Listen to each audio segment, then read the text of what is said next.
Deadwood the movie is the 2019 conclusion to the HBO Deadwood TV series. I've reviewed all 3 seasons on my channel if you want to check them out.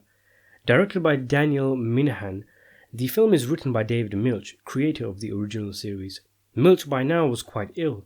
He had Alzheimer's, which is something I wanted to keep in mind when watching the movie, because I thought it was quite important, seeing as though the movie has come after so long after the end of the show, and one of the primary feelings I come away with is too little, too late.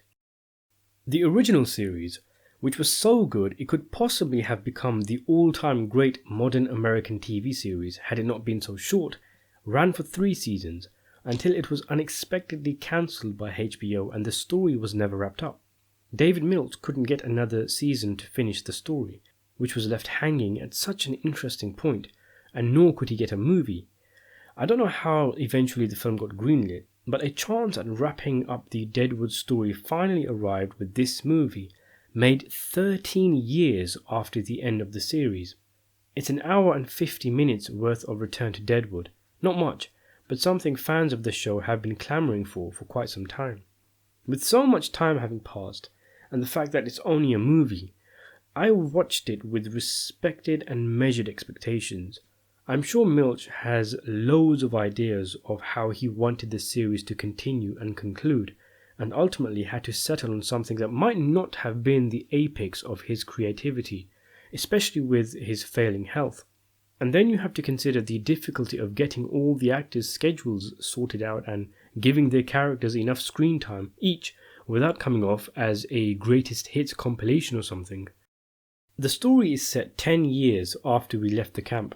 Surprisingly, a lot of the main characters are pretty much exactly where we left them, in terms of status, wealth and jobs, just with a lot more wrinkles and with a lot of white hair.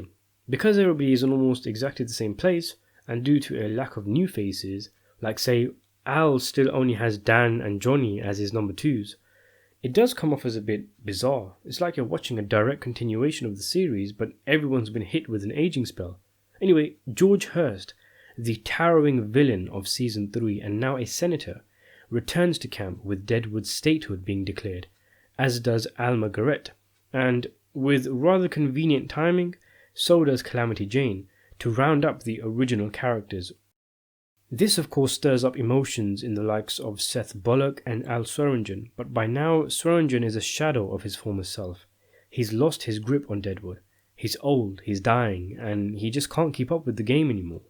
Perhaps this is something Hurst counts on once he looks out of his hotel window and does not see the familiar sight of Al on his balcony, surveying and scheming, and he looks to bulldoze his way through the camp as he did so in Season 3, starting off by attempting to buy Charlie Utter's land so he can put up telephone cables, and he would not be against the idea of filling the Deadwood graveyard with a few more bodies to get his way.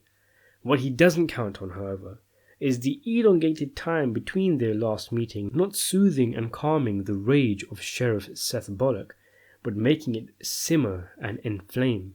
And he is really the star of the show in this movie, taking over the helm from the sickly and past his prime Swearingen. One of the biggest draws of the movie, and you can tell with the way the film gives all the characters something of a little send-off, is one last chance to see everyone, to revel and dance in the nostalgia of the Shakespearean language and fabulous characters. The story pretty much takes a back seat to the movie wanting to get all the major players a quick hello and then close the curtains. However, this was all pretty much lost on me, because I was not someone who watched the show during its original run and then waited a decade to see the film. I can only imagine how heartwarming it must have been to see all these characters again after so long. I, however, watched the movie the same week I finished Season 3, so I was not able to appreciate many aspects of the movie, like the numerous flashbacks that were there to remind us of previous plot events or enhance a scene's emotional impact. On the other hand, I'm sure there were many positives to seeing the movie so soon after the show finished. For example, say I watched the show back in 2004 and was pumped to see Ian McShane calling everyone a cunt every 2 minutes, and after 10 years I got a sweaty old guy who can't even get out of bed. That would have been disappointing. My overall thoughts on Deadwood the movie are, it's okay, it's decent. I didn't think it was great, nor did I think it was terrible. It's like when your kid comes home with one of his school drawings. I appreciate it. I know a lot of love was put into it and it was made for me, but ultimately I won't be thinking about it in years to come like I might the show. Like I said, it kind of feels like too little too late. In a way, it's really frustrating. I feel like the world of Deadwood had so much more to give, and I still do. I was left wanting more, because many plot points were left open and it felt like a TV pilot for another season, which I still would welcome even this late in the game.